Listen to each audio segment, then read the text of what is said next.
Good morning student. 11th class का आज lecture number 3 है। लेक्चर नंबर 2 में ही हम लोग पढ़ रहे थे चैप्टर भौतिक जगत। तो आज उसी का लेक्चर नंबर 3 में हम नेक्स्ट पार्ट की चर्चा कर रहे हैं। इसमें बहुत सा बोले थे 10 मिनट है, जिसमें 15 चैप्टर के आसपास हम लोग को पढ़ना है।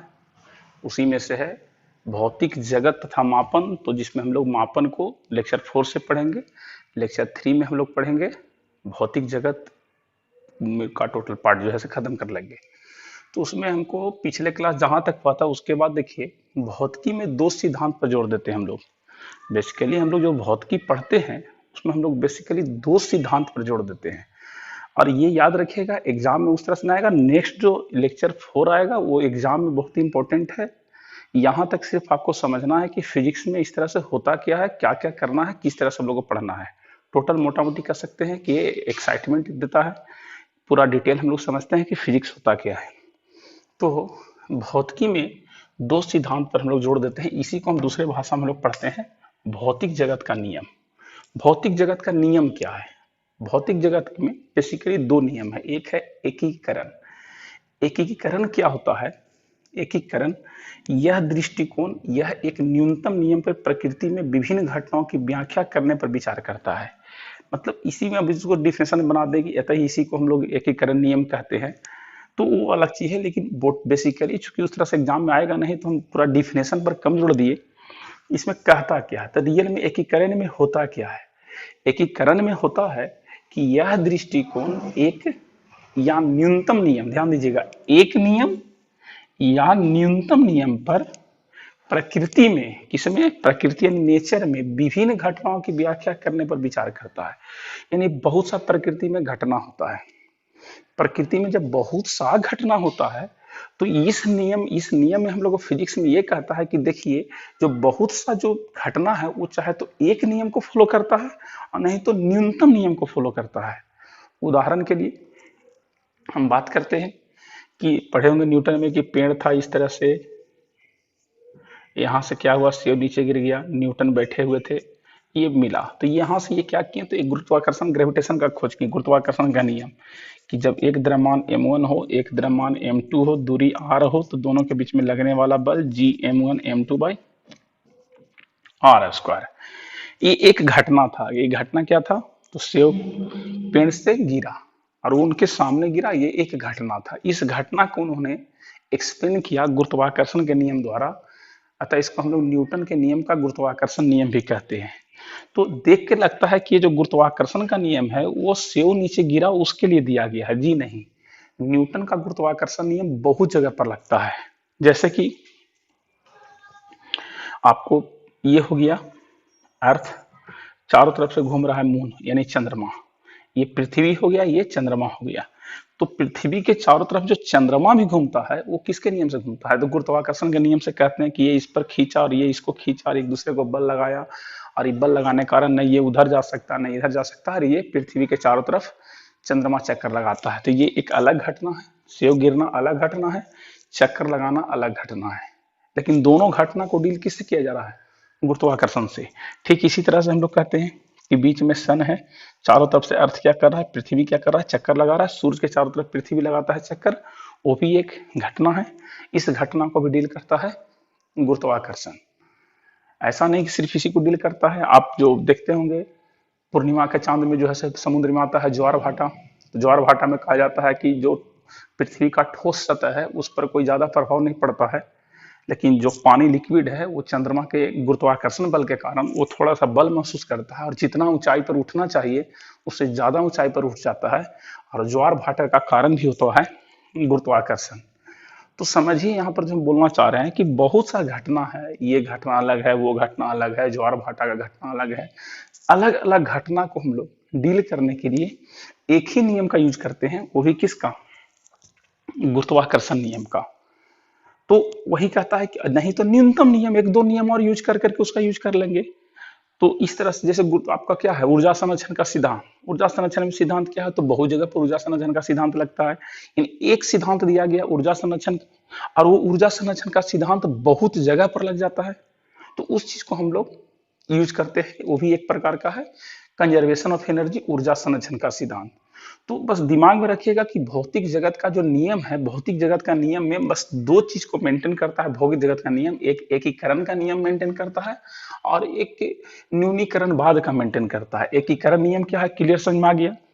एक नियम दिए, एकीकरण नियम मतलब एक नियम विभिन्न घटनाओं की व्याख्या करता है, यानी बहुत सा घटना को क्या करता है, ये व्याख्या करता है। कौन नियम, तो एक नियम, इसलिए इसको हम लोग क्या बोलेंगे, एकीकरण नियम। यानी भौतिक जगत का नियम जो है एक सबसे बड़ा फॉलो करता है एकीकरण का नियम, दूसरा करता है न्यूनीकरणवाद। न्यूनीकरणवाद क्या होता है उसके बारे में हम लोग बात करते हैं।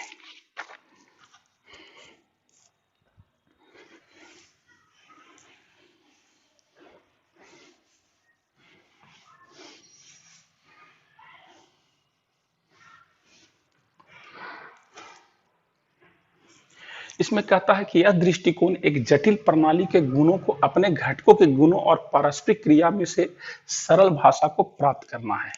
मतलब इसमें हम लोग करते क्या, जैसे जटिल क्या है, जैसे मान लो जटिल में है कि हम एक यहाँ पर धागा लटका दिए, ये जो है से यहाँ से एक बुलेट गया, बंदूक से फायर हुआ,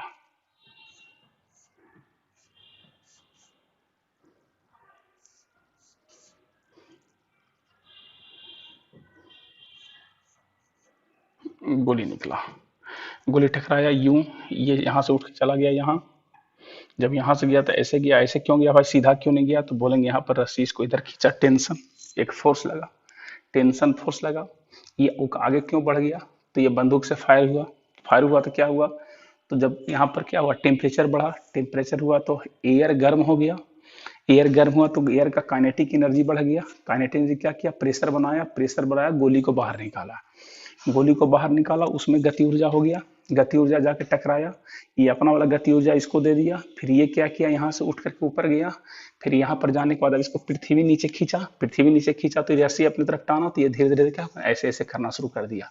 माने इसमें घटना कितना हो गया, इसमें घटना हुआ, फायर हुआ, गोली निकला, टकराया, ऊपर गया, फिर नीचे आया, फिर ऊपर गया, फिर नीचे आया। इसमें जरा ध्यान दीजिए तो सोचा जाए तो बहुत सा घटना है, इसमें सोचा जाए तो बहुत सा घटना है, लेकिन सभी घटना को हम लोग एक लॉजिकली क्या कर रहे हैं, इस दृष्टिकोण में एक जटिल प्रणाली के गुणों का अपने घटकों गुणों और पारस्परिक क्रियाओं के सरल भाषा में प्राप्त करना होता है। तो बहुत सा लॉजिक को एक नियम से द्वारा हम लोग कर लेते हैं, इसी को हम लोग क्या बोलते हैं, न्यूनीकरणवाद बोलते हैं। तो ये चीज को हम लोग इस तरह से समझते हैं। इसके बाद हम लोग समझेंगे स्कोप ऑफ फिजिक्स, फिजिक्स का जो स्कोप है उसके बारे में बात करते हैं। इसको पहले उतारिए।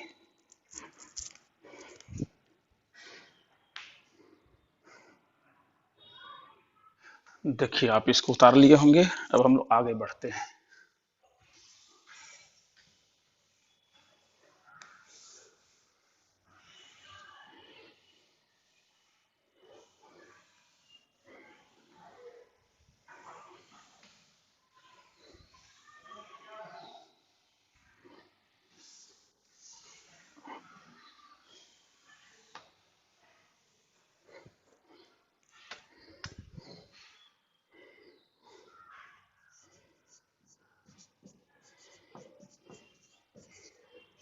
भौतिकी का क्षेत्र, जिसको हम लोग बोलते हैं स्कोप ऑफ फिजिक्स। भौतिकी का क्षेत्र क्या है, स्कोप ऑफ फिजिक्स। देखिए भौतिकी का क्षेत्र बहुत बड़ा है, वो केमिस्ट्री में भी डील हो जाता है, मेडिकल साइंस में भी डील हो जाता है, मास लेंथ टाइम ये सब का जरूरत हर जगह पड़ जाता है, तो इसका बहुत सा स्कोप है। लेकिन बेसिकली इस स्कोप को हम लोग दो भाग में तोड़ करके पढ़ते हैं, इसको इस तरह से देखते हैं हम लोग।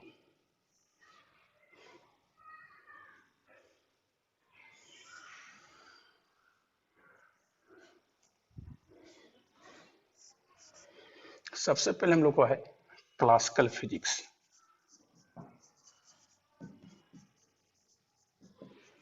क्लासिकल फिजिक्स, इसको बोलते हैं मॉडर्न फिजिक्स।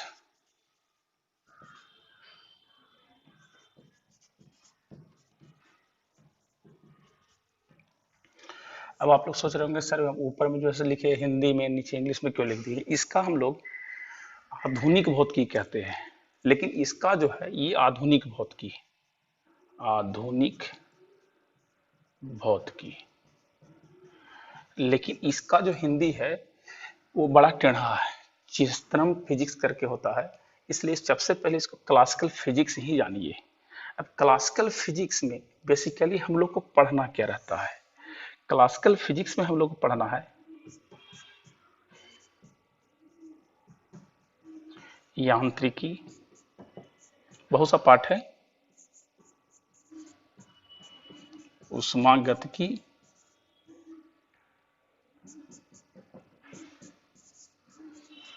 प्रकाशिकी,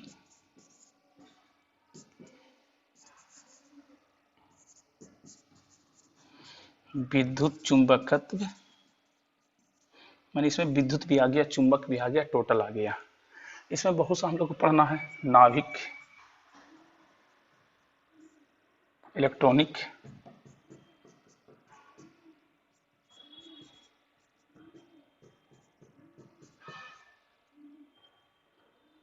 नाभिकीय भौतिकी, इलेक्ट्रॉनिक भौतिकी, क्वांटम फिजिक्स,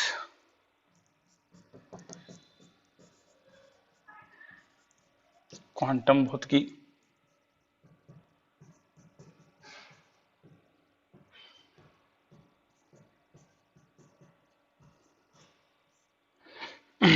और बहुत सा ईटीसी इत्यादि जो हम लोग को है सिलेबस में, उसकी हम लोग बात कर रहे हैं, आगे की बात नहीं कर रहे हैं।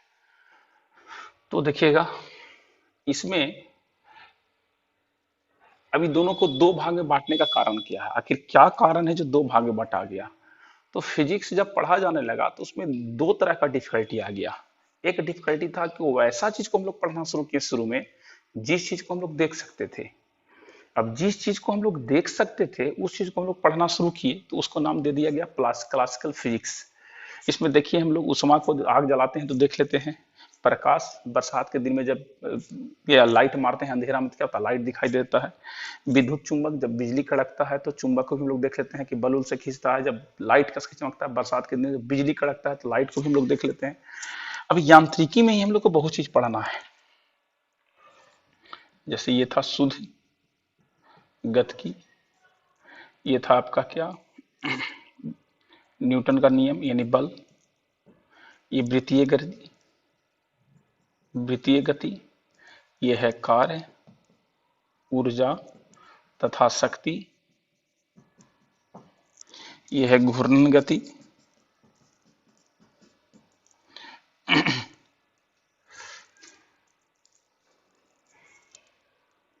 पदार्थ का गुण, यांत्रिक गुण या गुण जो भी बात करें, पदार्थ का यांत्रिक गुण या गुण, तो ये जितना भी है ये सब किस में आता है, यांत्रिकी में। तो यांत्रिकी का हम डिफिनेशन फिर लिख देते हैं, लेकिन सबसे पहले सुन लीजिए कि भौतिक विज्ञान की वह शाखा जिसमें निम्न वेगों के वस्तु के निम्न वेगों का अध्ययन किया जाता है उसे यांत्रिकी कहते हैं। इसको हम लोग सामान्य भौतिकी भी कहते हैं, जनरल फिजिक्स।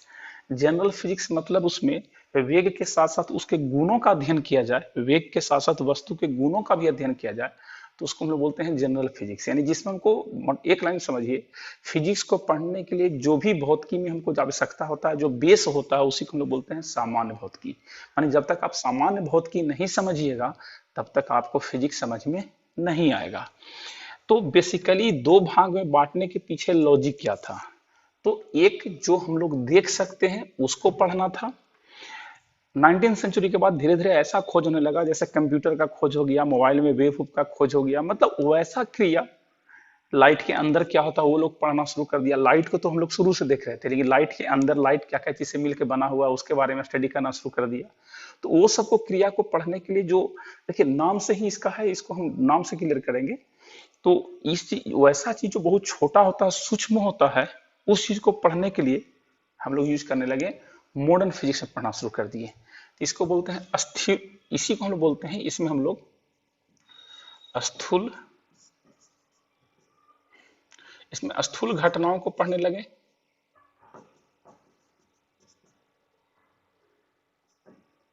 जो बड़ा घटना होता है इसमें किसको हम लोग पढ़ना शुरू कर दिए, तो सूक्ष्म घटनाओं।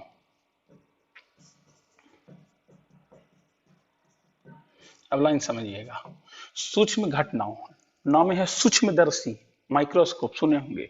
सूक्ष्म माने जो हमको साधारण आंख से नहीं देख सकते हैं, सूक्ष्मदर्शी हम लोग यूज पढ़े होंगे, सूक्ष्मदर्शी लैब में रहता है जो देखने के लिए ब्लड में क्या होता है। तो जो सूक्ष्म चीज होता है जिसको हम लोग साधारण आंख से नहीं देख सकते हैं, उसको हम लोग पढ़ते हैं मॉडर्न फिजिक्स में। उसको हम लोग पढ़ते हैं मॉडर्न फिजिक्स में।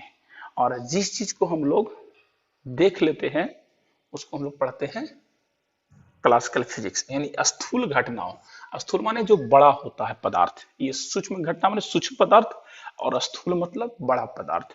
इसको एक लाइन में मोटा मोटी समझ लीजिए कि 19वीं शताब्दी से पहले जो पढ़ा जाने लगा, 19वीं शताब्दी से पहले, इसको हम लोग बोलते हैं क्लासिकल फिजिक्स। और 19वीं शताब्दी के बाद जो पढ़ा जाने लगा उसको हम लोग बोलते हैं मॉडर्न फिजिक्स। यानी कि ये टोटल हम लोग को पढ़ना है, ये 11th में, पूरा 11th में है, ये भी 11th में है, बाकी जितना पार्ट है सब हम लोग को, ये देखिए क्वांटम की बात करता है, नाभिक, हम लोग नाभिक के अंदर क्या होता है नहीं देख सकते हैं, इलेक्ट्रॉनिकी कंप्यूटर का चिप उप होता है हम लोग नहीं देख सकते हैं। क्वांटम भौतिक में छोटा सा अल्बर्ट आइंस्टीन के द्वारा 1905 में पूरा क्लियर किया गया कि क्वांटम लाइट में क्या होता है, तो उसके बारे में बहुत सा क्वांटम के रिलेटेड चर्चा किया जाने लगा। तो दो तीन तरह से इसको समझा रहे हैं हम। बड़ा चीज जिसको हम आंख से देख सकते हैं उसको पढ़ा जाने लगा क्लासिकल फिजिक्स में, जिसको हम लोग देख नहीं सकते हैं उसको मॉडर्न फिजिक्स में। 19वीं शताब्दी से पहले पढ़ा जाने लगा क्लासिकल फिजिक्स, 19वीं शताब्दी के बाद पढ़ा जाने लगा मॉडर्न फिजिक्स। इसमें हम लोग टोटल पढ़ते हैं यांत्रिकी, माने तो ही 11th में पढ़ते हैं, बाकी सब किसमें है 12th में हम लोग को है। तो इसके हम लोग इसको एक बार देख लीजिए तो हम लोग बताते हैं कि यांत्रिकी होता क्या है।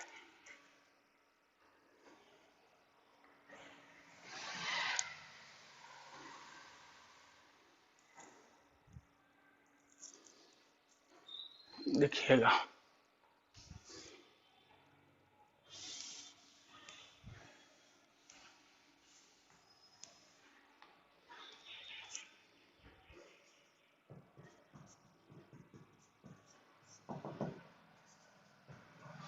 भौतिक विज्ञान की वह शाखा जिसमें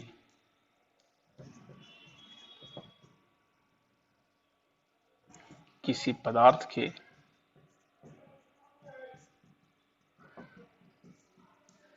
निम्न वेगों का अध्ययन किया जाता है, यांत्रिकी कहलाता है।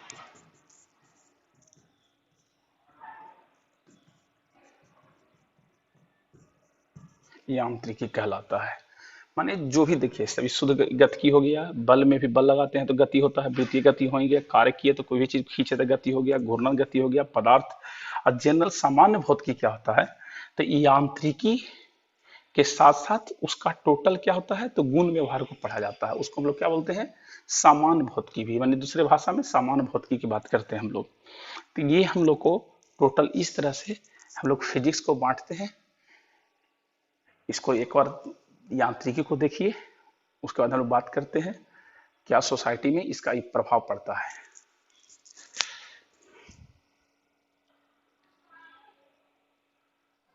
देखिए नेक्स्ट चैप्टर है भौतिकी, प्रौद्योगिकी तथा समाज। मतलब प्रौद्योगिकी और भौतिकी का समाज में क्या क्या फायदा है, इससे क्या क्या समाज में, जानते हैं कि जितना टेक्नोलॉजी बढ़ेगा समाज क्या होगा उतना डेवलप करेगा। जैसे कि अर्धचालक का खोज किया गया तो उससे सबसे पहले क्या हुआ, कंप्यूटर को बेहतर बनाने में, कंप्यूटर का साइज छोटा हो गया तो कंप्यूटर को बेहतर बनाने में काम किया गया। ये जो है से विद्युत चुंबकीय का नियम, विद्युत चुंबक का नियम, विद्युत तथा चुंबक तो हम लोग जानते हैं मोबाइल फोन में जो होता है विद्युत चुंबकीय तरंग होता है। तो जब इसका हम नियम जाने तो उससे क्या हुआ, विद्युत चुंबकीय तरंग का प्रॉपर्टी जान के क्या किया, तार रहित संचार का यूज किया। जो मोबाइल से गप करते हैं उसमें वायर नहीं होता है, कहीं भी लेके जाते हैं मोबाइल को वायर से थोड़ी नहीं कनेक्ट होता है। उसके बाद यूरेनियम का विखंडन, यूरेनियम टूटा, हम लोग उसको जाने भौतिकी में। समाज में क्या फायदा होगा उससे, तो रिएक्टर बना करके क्या किए, तो उसे आपको इलेक्ट्रिसिटी प्रोड्यूस करना शुरू कर दिए। तो फिजिक्स में जैसे जैसे खोज होते चला गया हम लोग समाज प्रौद्योगिकी के सहारे समाज को डेवलप करना शुरू कर दिए। प्रौद्योगिकी में कंप्यूटर को बेहतर बना दिए जिससे हमको फायदा हुआ। तार रहित संचार कर दिए जिससे और आसान हो गया। पहले तार रहता था, घर में फोन यूज करते थे, मोबाइल का यूज करते हैं। नाभिकीय रिएक्टर से हम लोग बिजली बड़े पैमाने पर बनाना शुरू कर दिए। प्रौद्योगिकी का हम लोग को फिजिक्स में कैसे होता है, तो प्रौद्योगिकी से ऊष्मा इंजन को हमको बेहतर बनाना है, तो उसमें ऊष्मागत की फिजिक्स में हमको क्या करेगा, सपोर्ट करेगा, जो हमको समाज को फायदा देगा। तो इस तरह से हम लोग ये यूज करते हैं भौतिकी, प्रौद्योगिकी तथा समाज में, इसमें हम लोग यूज करते हैं। तो इसको ध्यान से देखिए। जो नेक्स्ट चैप्टर है वो लास्ट में बात करेंगे, ये पहले इसको देख लेते हैं हम लोग।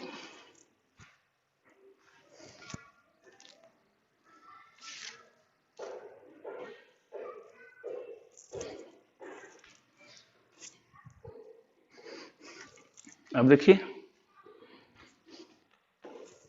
अगला है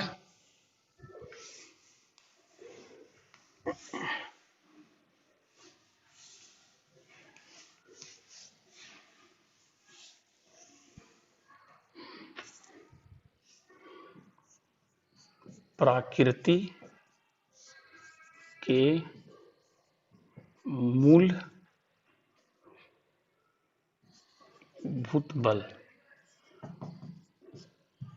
या मूल बल ही लिख सकते हैं, फंडामेंटल यानी मूल बल। ये देखिए अब टोटल ये मूल बल बेसिकली है कितना में,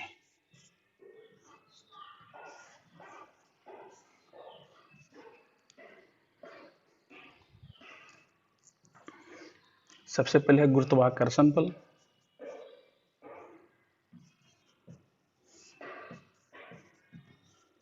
कर्षण बल, उसके बाद है विद्युत चुंबकीय बल,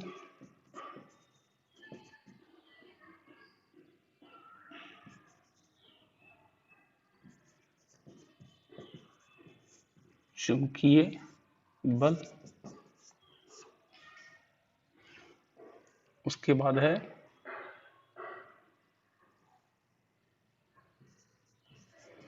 मजबूत नाभिकीय बल, उसके बाद है कमजोर नाभिकीय बल। ध्यान दीजिएगा, सबसे पहले हम लोग को पढ़ना है, इसको इंग्लिश में बोलते हैं स्ट्रॉन्ग न्यूक्लियर फोर्स और इसको बोलते हैं वीक न्यूक्लियर फोर्स। वीक मतलब हो गया कमजोर और ये क्या हुआ, मजबूत कह सकते हैं। तो गुरुत्वाकर्षण बल में जानते हैं कि 2 मास रहता है, द्रव्यमान m1 और m2 बीच की दूरी r, तो F बराबर होता है g m1 m2 by r square. ये सेव की कहानी सुनाई, ये सुना गुरुत्वाकर्षण बल न्यूटन के द्वारा खोजा गया।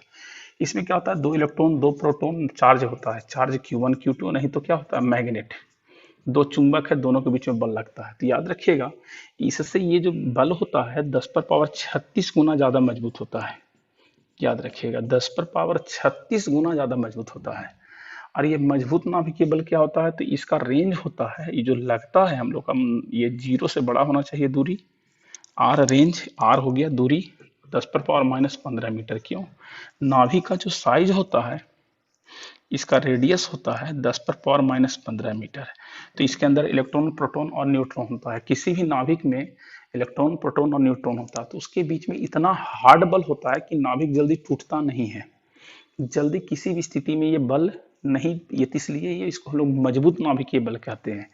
लेकिन जब इसमें कुछ बॉम्बार्डमेंट होता है, आगे जाकर देखिए अल्फा बीटा और गामा का निकलता है, अल्फा बीटा और गामा, किससे, नाभिक से। तो जब नाभिक से कोई भी पार्टिकल निकलेगा तो तभी निकल सकता है जब उस पर कमजोर नाभिकीय बल रहेगा। अगर जो मजबूत नाभिकीय बल रहेगा तो उसको निकलने नहीं देगा। तो उस सिचुएशन में हम लोग क्या बोलते हैं, कमजोर नाभिकीय बल लगता है।